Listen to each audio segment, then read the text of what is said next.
آمين. أعوذ بالله من الشيطان الرجيم.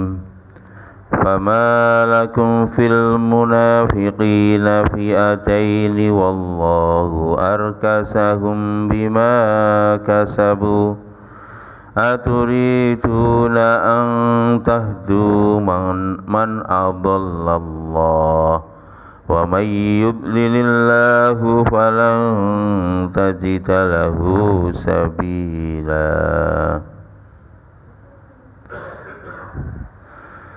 ودوا لو تكفرون كما كفروا فتكونون سواء فلا تتخذوا منهم أولياء حتى يهاجروا في سبيل الله فإن تولوا فخذوهم واقتلوهم حيث وجدتموهم ولا تتخذوا منهم وليا ولا نصيرا إلى آخر الآية.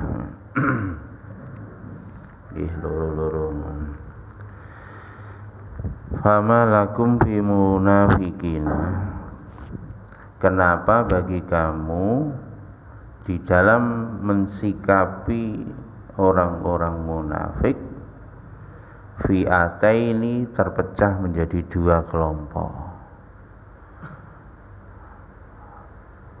Wallahu arkasahum bima kasabu, padahal mereka orang-orang munafik itu Allah telah membalikkan mereka dari keimanan menjadi kafir bima kasabu karena kelakuan mereka.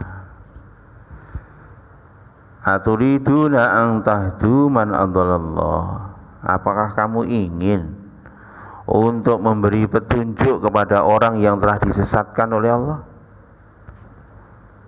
Wa may yudlilillahu falan tajida lahu sabila, barang siapa yang Allah telah menyesatkan kepada mereka, maka sampai kapanpun tidak ada jalan bagi kamu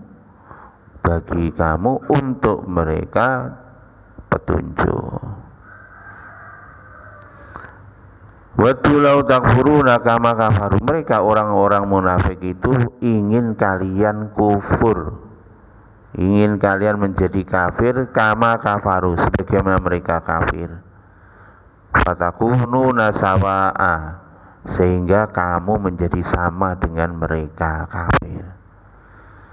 Fala tattakhidhu minhum awliya, janganlah kamu menjadikan mereka orang-orang munafik itu sebagai penolong, sebagai pelindung atau sebagai pemimpin, sehingga mereka berhijrah di jalan Allah.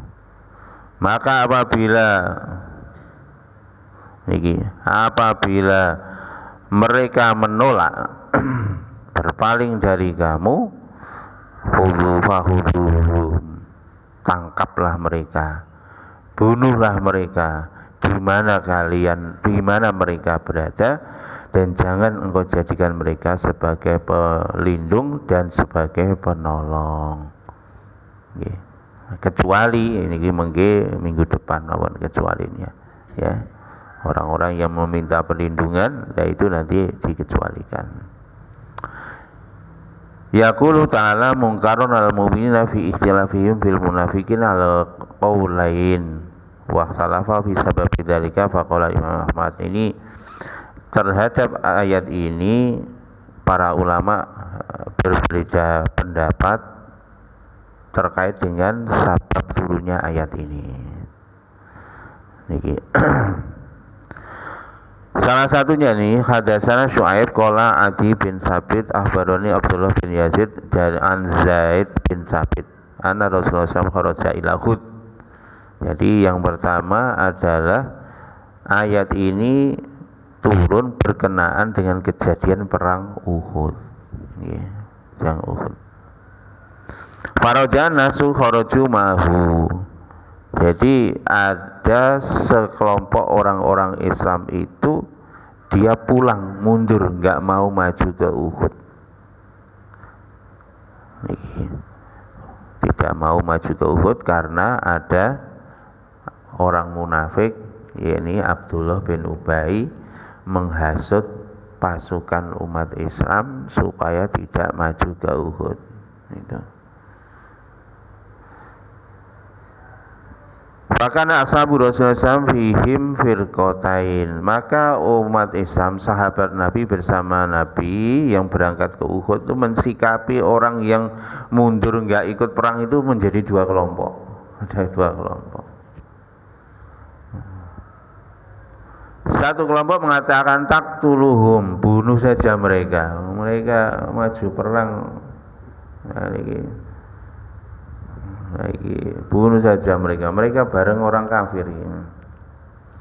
Tapi sebagian mengatakan lah, jangan kau bunuh, humul mukminun, mereka masih orang iman.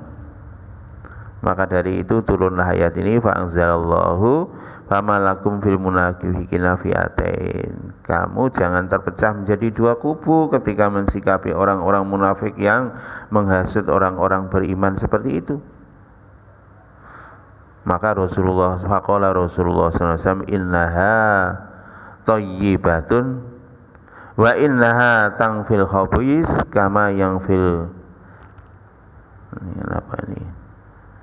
kama yang fil kiru khabsal hadid, akhrajahu fi sahihain.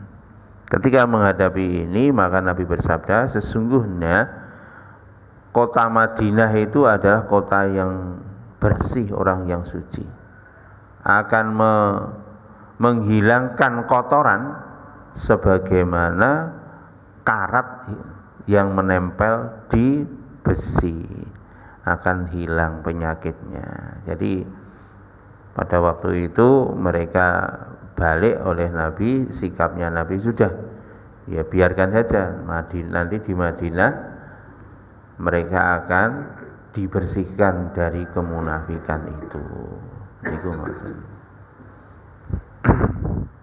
Ini satu tafsir terhadap ayat itu. Jadi asbabun nuzulnya begitu. Di dalam riwayat yang lain sama terkait dengan perang Uhud, sama terhadap sikapnya orang beriman menghadapi orang munafik. Waqad dzakara Muhammad bin Ishaq bin Yasar fi waqa'ati Uhud anna Abdullah bin Ubay bin Salul roja'a yauma idin bi salasin jaishin. Roja'a bi salasin mi'atin wa bagian Nabi sallallahu fi sab'i mi'ah. Wa qala al-Aufi an Ibnu Abbas nazat fi qaumin kanu bi Makkah qad takallamu bil Islam wa kanu yadhahirunal musyrikun ila akhirih. Menurut Muhammad bin Ishaq bin Yasar, kejadian perang Uhud ini orang Islam dihasut oleh Abdullah bin Ubay, pimpinannya orang munafik, sehingga menyebabkan orang Islam yang pulang itu jumlahnya 300 orang. Yang tetap bersama Nabi itu adalah 700 orang. Jadi 1000 itu 300 pulang, 700 yang bersama Nabi SAW. Tetapi menurut Ibnu Abbas, dari Ibnu Abbas, asbabun nuzul ayat ini bukan kejadian perang Uhud, tetapi ada orang-orang di Mekah, mereka telah masuk Islam, mereka masuk Islam di Mekah, ya, tapi nggak mau hijrah ke Madinah pada waktu itu. Dan mereka kumpul dengan orang-orang musyrik.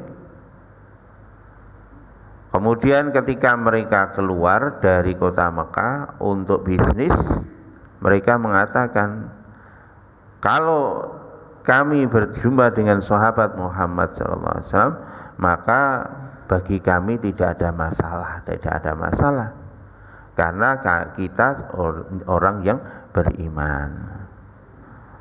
Maka begitu ada berita seperti itu, bahwa ada orang-orang Islam yang sudah masuk Islam di Mekah tapi dia tidak mau hijrah ke Madinah, mereka mau keluar untuk bisnis, maka mereka akan keluar dari Mekah untuk bisnis. Maka orang-orang mukmin yang ada di Madinah, ada yang mengatakan, irkabu ila jabna'i faqtuluhum fa innahum yadharu alaikum aduwakum. Wa qalat fi'atun ukhra minal mu'minin subhanallah awa kama qalu. Iku ngoten. Ataqtuluna qauman qad takallamu bimisli ma takallamtum bihi min asli annahum lam yuhajiru wa lam yatruku diyarahum nastahillu dima'ahum wa amwalhum fa kanu kadzalika fi aidain wa Rasulullah sallallahu alaihi wasallam indahum la yanha wahidan min fariqaini an syai' fa nazala fama lakum fil munafiqina fi atain. Maka pada waktu itu ketika orang-orang yang masuk Islam di Mekah tidak mau hijrah ke Madinah, ketika mau pergi bisnis kedengaran oleh orang-orang mukmin yang ada di Madinah, maka tersikap mereka terhadap kelompok ini terpecah menjadi dua kelompok. Kelompok pertama, ayo kita bawa pasukan berkuda, kita cegat mereka, kita bunuh aja mereka. Niku ngoten. Kenapa? Karena mereka telah bersengkongkol dengan musuh-musuh kalian, yakni orang-orang musyrik yang ada di Mekah. Tetapi orang yang lain, kelompok yang lain mengatakan, jangan. Mereka itu orang mukmin. Subhanallah. Maha suci Allah. Apakah kamu mau membunuh satu kaum yang mereka berbicara seperti apa yang kalian bicarakan? Gara-gara mereka tidak mau berhijrah, mereka tidak mau meninggalkan negeri mereka, kemudian kamu menghalalkan darah mereka dan harta mereka. Fakanu kadzalika fi'atain. Demikianlah dua kubu yang ada di Madinah pada waktu itu mensikapi orang Islam yang bersekongkol dengan orang-orang musyrik di Mekah. Wallahu alam apakah bersekongkol atau memang mereka itu ya karena alasan yang lain, kita juga tidak tahu. Maka pada waktu itu Rasulullah ada di sisi mereka dan Nabi diam, tidak mencegah dari dua kelompok itu berpendapat, ya. Sehingga turunlah ayat ini, fama lakum fil munafiqina fi'atain. Kenapa kamu menghadapi orang munafik ini terbagi menjadi kelompok? Mereka membalikkan kalian, ya, mereka telah membalik dari keislaman kepada kekafiran. Apakah kamu mau memberi petunjuk padahal Allah telah menyesatkan mereka? Niki ngoten. Wa qaulu ta'ala wallahu arkasahum bima kasabu hayradduhum wa auqa'ahum fil khata. Artinya mereka telah balik kemudian jatuh ke dalam kesalahan. Arkasahum ay auqa'ahum, yakni mereka telah menjatuhkan ke dalam kesesatan. Wa qala qatadah ahlakahum, ya, karena kemunafikan itu maka menghancurkan mereka kepada kesesatan bima kasabu karena kelakuan mereka. Masya Allah. Kenapa kelakuan mereka? Ai bisa babi isyanihim, karena maksiat mereka kepada Nabi, wa mukhalafatihimur rasulah, dan mereka menselisihi rasulnya, wattiba'uhumul batil, karena mereka mengikuti kebatilan. Kemudian firman Allah, atuliduna antahdu man adallallahu wa mailil falang tajid lahu sabila. Apakah kamu ingin memberi petunjuk pada mereka padahal Allah telah menyesatkan mereka? Dan barang siapa yang Allah telah menyesatkan mereka, maka tidak ada jalan bagi dia untuk mendapatkan petunjuk. Aila tariqa lahu ilal huda, artinya mereka tidak akan mendapatkan petunjuk kalau dia telah tersesat. Niki niku ngoten nggih, niki satu ayat niki Masya Allah, niki termasuk dua sisi, nggih. Yang sisi pertama adalah sisi sikap kita terhadap orang-orang munafik, ya. Orang-orang munafik kalau sudah jelas kemunafikannya seperti Abdullah bin Ubay tadi, maka ya kita harus tegas terhadap mereka, ya. Gak oleh pelin-pelan, ya. Kalau orang munafik apalagi mengajak kepada kekafiran, jangan diikuti. Makanya di penghujung ayat 89, wala tattakhidhu minhum waliyan. Orang yang semacam itu jangan dijadikan pemimpin, jangan dijadikan panutan, jangan dijadikan pelindung, jangan dijadikan penolong. Orang-orang yang nyata-nyata mengajak kepada kekafiran walaupun labelnya masih Islam. Niku kita harus tegas seperti itu menghadapi, ya. Walaupun label Islam, jangan dijadikan mereka pimpinan, pelindung, penolong, ya. Niku ngoten. Niki dari sisi yang pertama, ya, sikap kita menghadapi mereka. Kemudian dari sisi yang lain di sini ini kita harus berhati-hati dengan sikap, ya. Jangan sampai kita ini jatuh di dalam kelompok mereka. Kelompok mereka. Ini sisi yang kedua. Ini adalah peringatan dini dari Allah Subhanahu wa taala supaya kita tidak jatuh ke dalam kelompoknya orang-orang munafik. Kenapa? Yaitu orang-orang munafik itu dulunya itu beriman, akhirnya berbalik menjadi ingkar, menjadi kafir, ya. Seperti itu dari sisi mereka. Dari sisi kita, jangan sampai ini kita jatuh ke dalam tipu dayanya orang-orang munafik. Dan kemarin sudah saya sampaikan waktu ngaji ayat sebelumnya, beberapa waktu lalu, bagaimana Abdullah bin Ubay itu argumennya sangat rasional. Jadi kebanyakan orang-orang munafik itu argumennya itu sangat rasional. Makanya hati-hati sekali, ya.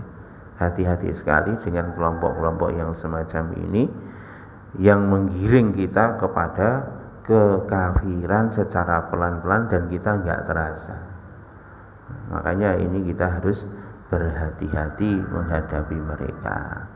Karena ini di sini kalau orang yang sudah tersesat sampai kapanpun dia tidak akan ada jalan untuk mendapatkan petunjuk. Ini naudzubillah min dzalik.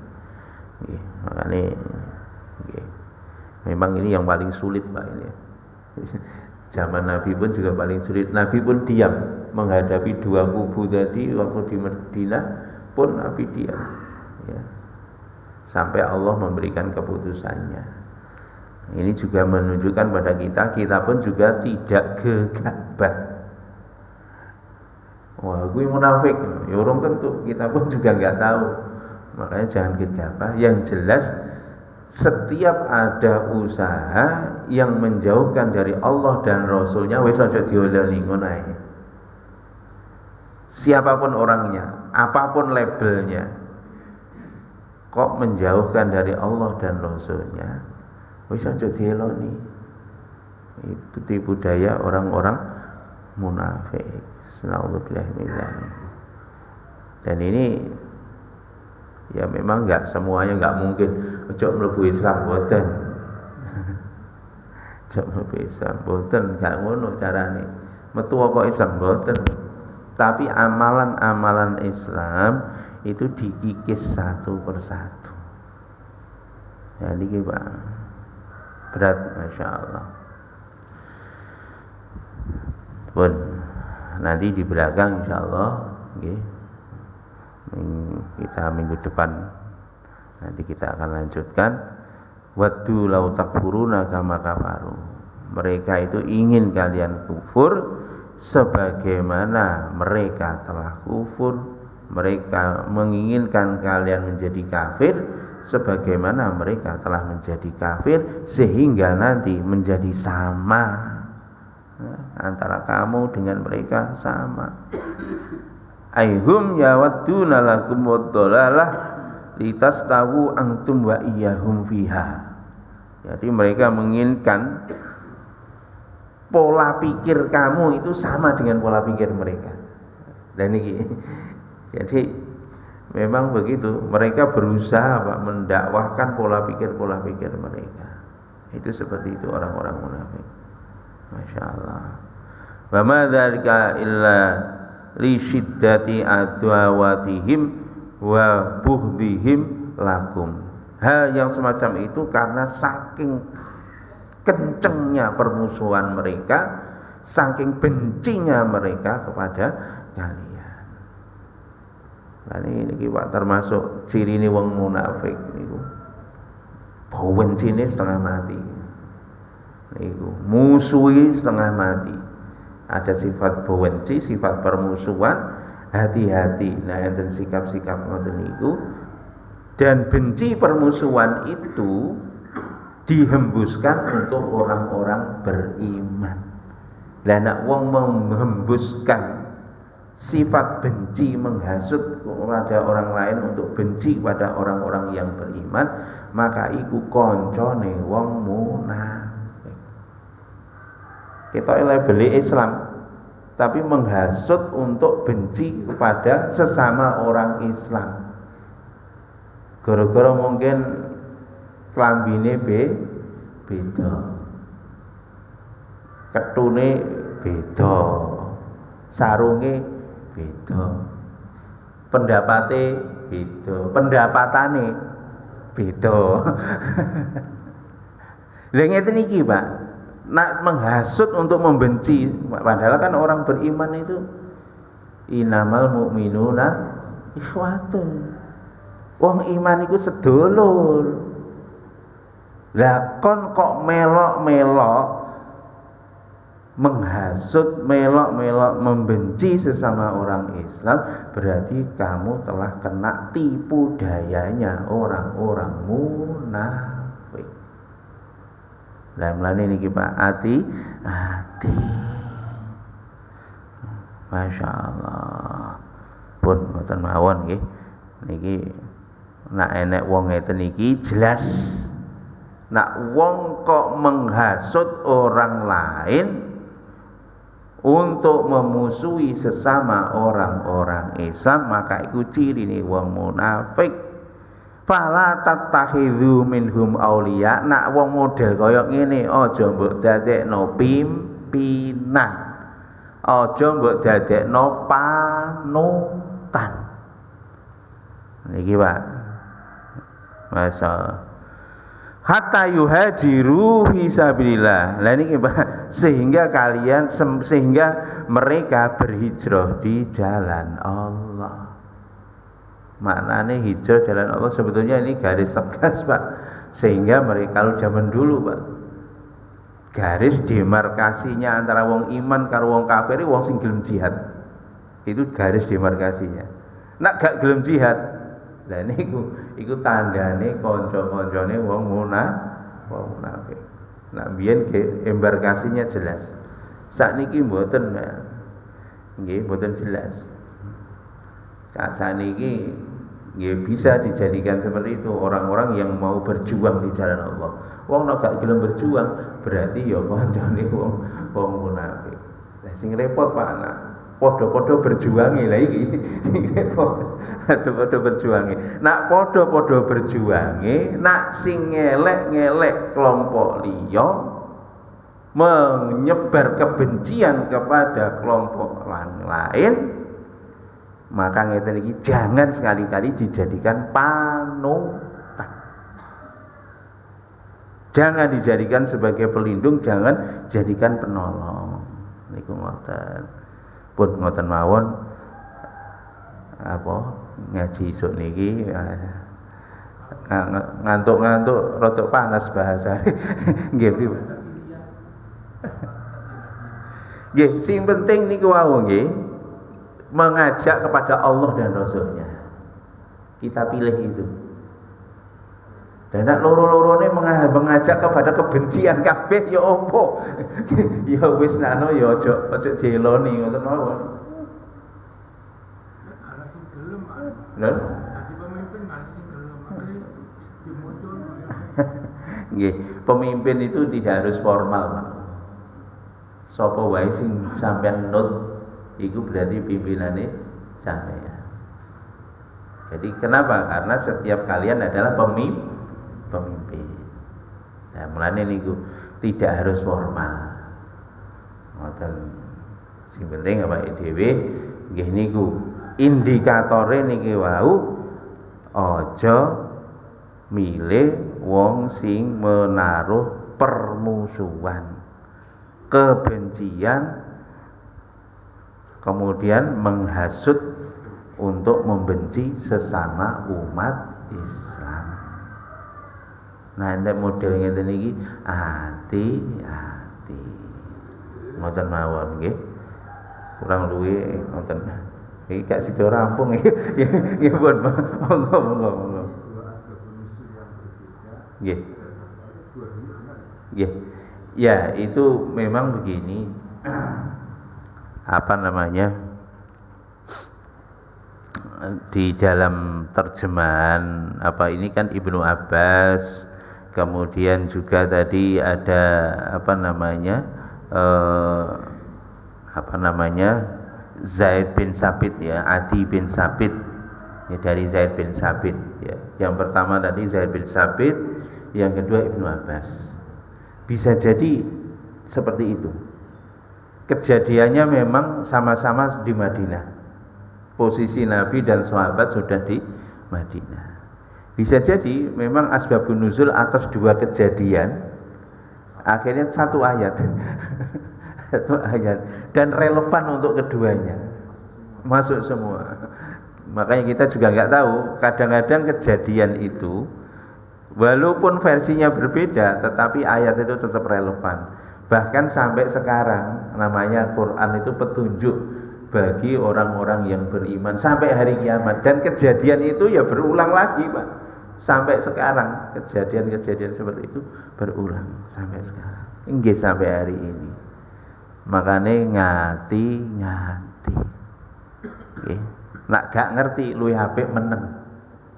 Seperti sikapnya Nabi. Begitu belum ada wahyu, Nabi diam. Ya sudah, awake dhewe lho ora enek wahyu. Nek gak ero ora usah melok komentar. Gak usah melok komentar, awake dhewe lho gak ero. Nanti kalau nggak ngerti gitu ya sudah, serahkan sama Gusti Allah. Besok ae ngono ngene maksar ketok kuwi ngene engko ero lemriko. Makane kita kalau nggak tahu lebih baik diam. Niku ngoten. Makanya as-sukutu salamatun, nak diam itu selamat. Enggak usah melok-melok komentar ngoten nggih. Pun ngoten mawon, kita lanjutkan insyaallah minggu depan. Kita tutup dengan doa majlis. Subhanakallahumma wa bihamdika asyhadu an la ilaha illa anta astaghfiruka wa atubu ilaik. Assalamualaikum warahmatullahi wabarakatuh.